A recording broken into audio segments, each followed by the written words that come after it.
Macroeconomic analysis. In this video, you will learn interest rates, inflation, growth, employment, politics, and sentiment.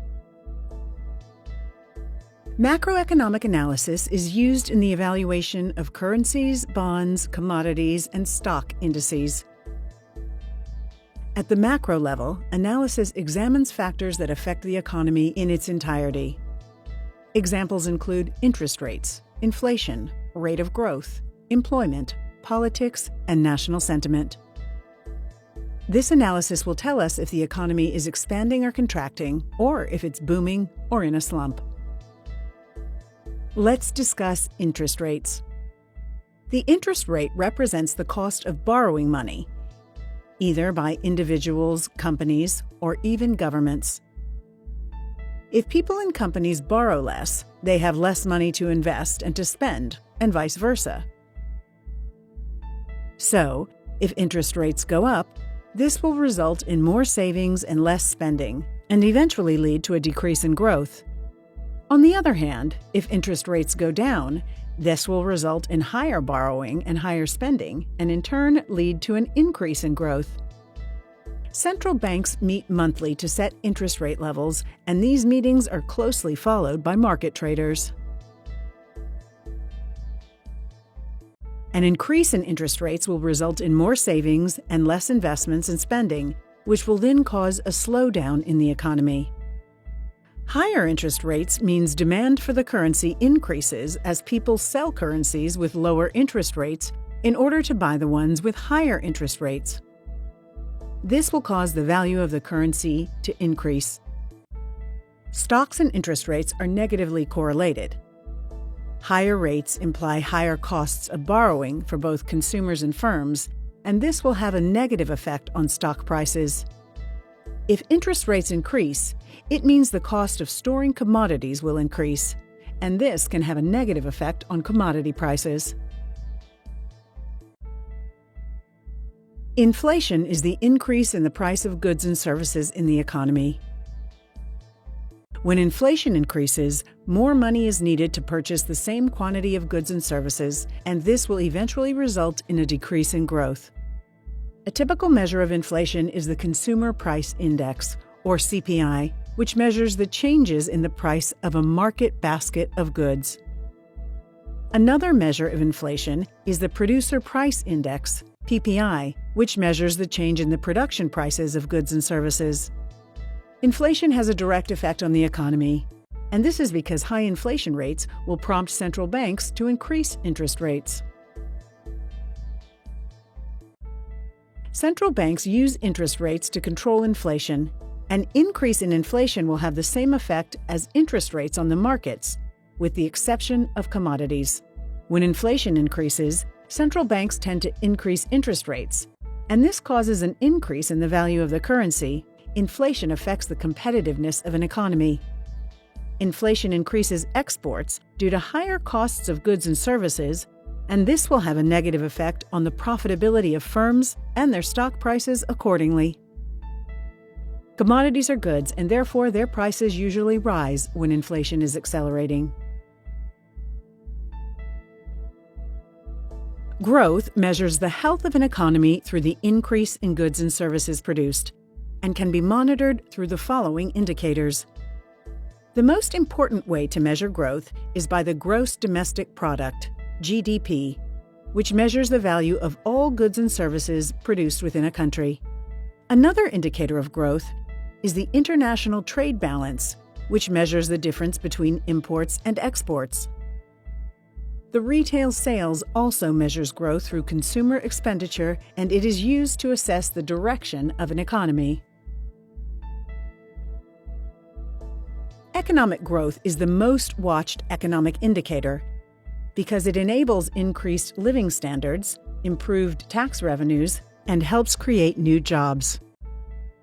Having other things equal, higher output and higher income will increase the revenue of the governments and thus the value of its currency. When it comes to stocks, an increase in growth reflects the increasing demand by consumers, which in turn results in higher profits for businesses and higher stock prices. Now, because businesses are producing more, their demand for commodities like raw materials and energy will increase, resulting in higher commodity prices. Another important macroeconomic factor that should be examined is the job market. One of the most important ingredients of a healthy economy is the availability of well-paid jobs. When a person is actively searching for employment but is unable to find work, unemployment occurs.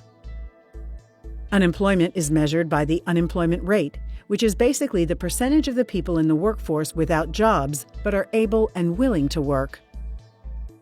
Non-farm payroll also measures employment through the number of additional non-farming jobs that are added each month. An increase in unemployment or a decrease in non-farm payrolls signals a slowdown in the economy. As unemployment increases, consumer spending falls because jobless workers have less money to spend, and those employed worry for the future and also tend to reduce spending. When a high level of unemployment exists, economic growth suffers and demand drops, and this will eventually result in the depreciation in the value of the currency. An increase in unemployment will lead to a lower rate of consumer spending, which hurts businesses and drives stock prices down.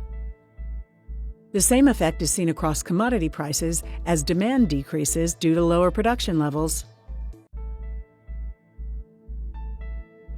Political risk is the risk that an investment's return could suffer as a result of political changes or instability in a country. There are a variety of decisions governments make that can affect individual businesses, industries, and the economy as a whole. These include nationalization, higher taxes, extra regulations, barriers to trade, and many more.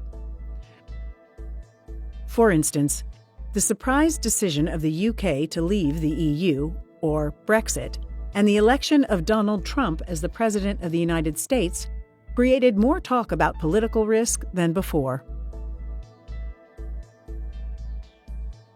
An increase in political risk has a negative effect on all markets. Declining confidence and increased uncertainty lead to a drop in the value of a currency. When it comes to stocks, this will also affect businesses negatively as stock prices decrease. The majority of the commodities take the same turn and drop in value as political risks rise, with the exception of gold, which serves as a safe haven in times of uncertainty. Sentiment is also a very important factor. It is a psychological measure of how people feel about the economy in general, or an asset class in particular.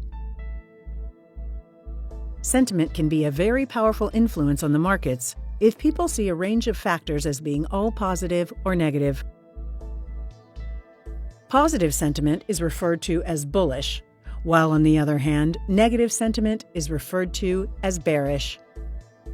Both the Purchasing Managers' Index, PMI in the USA, and IFO, a report by the Institute for Economic Research in Europe, measure the business manager's sentiment regarding the economy, while the Consumer Sentiment Index measures the consumer's opinion and feelings toward the financial health.